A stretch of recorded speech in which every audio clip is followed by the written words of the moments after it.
Why are you not a Christian? Because I see no evidence whatever for any of the Christian dogmas. I've examined all the stock arguments in favor of the existence of God, and none of them seem to me to be logically valid. Do you think there's a practical reason for having a religious belief for many people?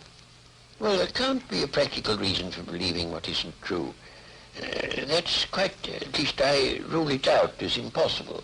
Either the thing is true or it isn't. If it is true, you should believe it, and if it isn't, you shouldn't.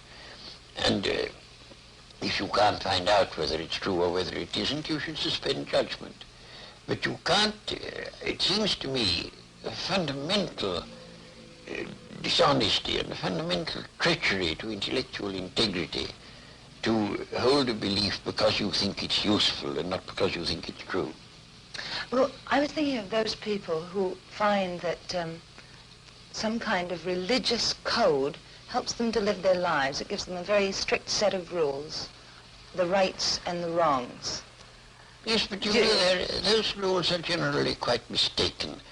A great many of them do more harm than good.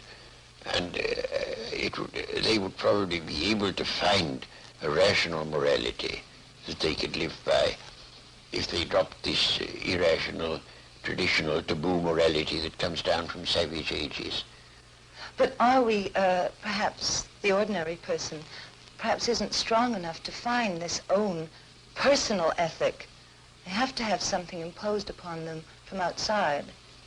Oh, I don't think that's true. And what is imposed on you from outside is of no value whatever. It doesn't count. Well, you were brought up, of course, as a Christian. When did you first decide that you did not want to remain a believer in the Christian ethic? I never decided that I didn't want to remain a believer.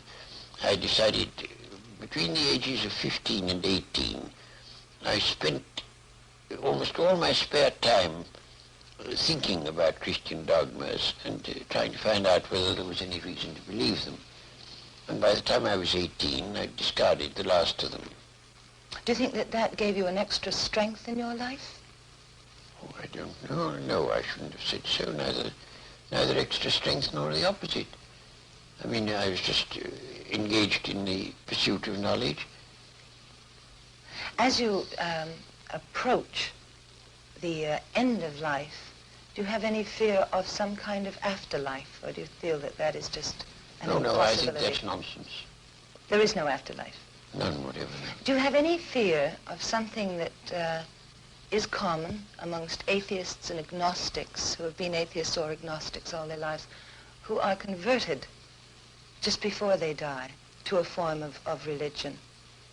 Well, you know, it doesn't happen nearly as often as religious people think it does. Because religious people, most of them, think that it's a virtuous act to tell lies about the deathbeds of agnostics and such. As a matter of fact, it doesn't happen very often.